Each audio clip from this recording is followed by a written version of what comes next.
नमस्कार। सभी दर्शकों को होली की बहुत बहुत शुभकामनाएं, अग्रिम शुभकामनाएं।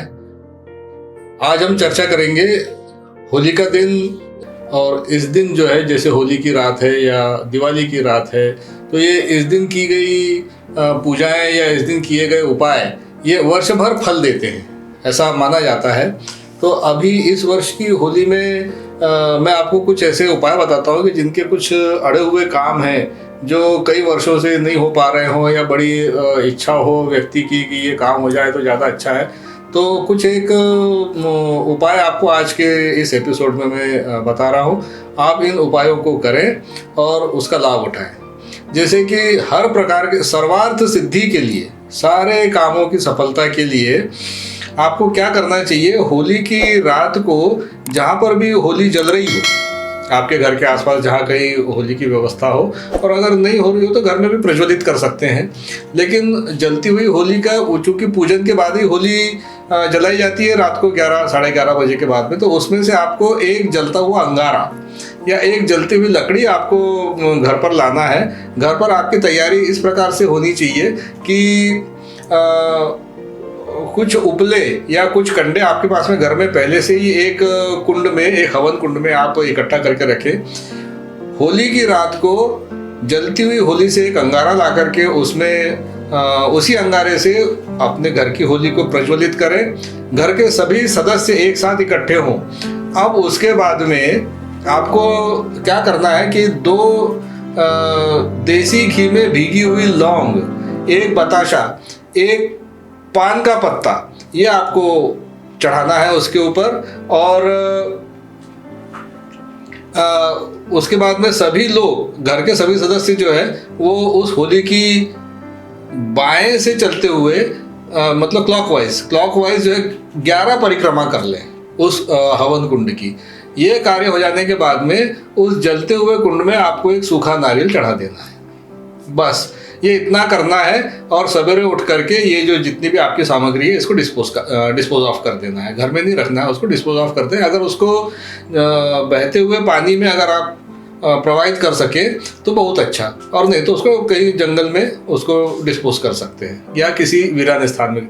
ये उपाय करने से 1 वर्ष के अंदर आपके जितने काम अटके हुए हैं, सर्वार्थ सिद्धि, अगर किसी का विवाह रुका हुआ है या किसी का कोई काम रुका हुआ है, कोई किसी को नौकरी लगने की है, ये काम आपका अवश्य हो जाएगा।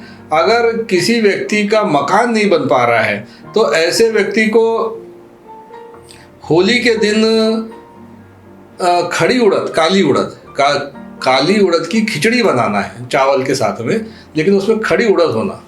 ये दोनों चीज़ों को मिला करके, और वो जो खिचड़ी है उसको दान करना, मतलब गरीबों में बांट देना है उसको। होली के दिन ये वाला उपाय करें और उसके बाद में आने वाले 5 शनिवार तक के निरंतर ये उपाय करें। आपका मकान जो कई समय से नहीं बन पा रहा है वो आपका मकान बन जाएगा। अब इसके बाद में एक और उपाय है कि हम चाहते हैं कि यदि कोई व्यक्ति व्यवसाय शुरू कर रहा है तो वो व्यवसाय करने के लिए, हम वो व्यवसाय में तरक्की के लिए, उन्नति के लिए गुलाल का एक पैकेट ले लें, और उस गुलाल के पैकेट में एक शंख आता है जिसको मोती शंख कहते हैं। मोती शंख, एक सुपारी और चांदी का एक सिक्का, ये तीनों चीजें उस गुलाल के पैकेट के साथ में बांध करके, और जहां आपका धन रखने का स्थान है या जो तिजोरी जिसको कहते हैं, उस तिजोरी में इसको 1 वर्ष के लिए रख दें। इस 1 वर्ष के अंदर उस व्यक्ति के व्यवसाय में आप देखेंगे कि आश्चर्यजनक उस व्यक्ति को वृद्धि देखने को मिलेगी। अब एक उपाय और है कि कोई व्यक्ति व्यवसाय कर रहा है और उसको अपने व्यवसाय में बहुत अधिक घाटा हो रहा है और वो घाटे से उबर नहीं पा रहा है, तो ऐसे व्यक्ति को होली के दिन, होली की रात को पूजा के बाद में या अपने घर में पूजा करे होली की, और एक 60 ग्राम वजन का चांदी का हाथी, ठोस हाथी हो तो ठोस हाथी, पोला हाथी हो तो, लेकिन वजन 60 ग्राम से 100 ग्राम के बीच में होना चाहिए, उसको स्थापित कर दें। और उसके बाद में अगले दिन 400 ग्राम खड़ा धनिया बोलते हैं उसको, धनिया, खड़ा धनिया जो मसाले की वस्तु है, उसको जल प्रवाहित कर दें। और एक बार ये करने के बाद में 5 इतवार खड़ा धनिया प्रवाहित करने का कार्य और कर ले, तो 1 साल के अंदर, 1 वर्ष के अंदर, अगली होली के आने के पहले वो व्यक्ति अपने घाटे से निकल आएगा और उसको लाभ होने लगेगा। तो दर्शकों, आप होली के दिन किए जाने वाले ये उपाय करके और इससे लाभ उठा सकते हैं। आपको ये उपाय कैसे लगे और आपको इन उपायों से क्या लाभ हुआ, अगर इस संबंध में आपके कोई और प्रश्न है तो आप कमेंट बॉक्स में लिख करके हमें अवश्य अवगत करें। आज के एपिसोड में इतना ही। धन्यवाद।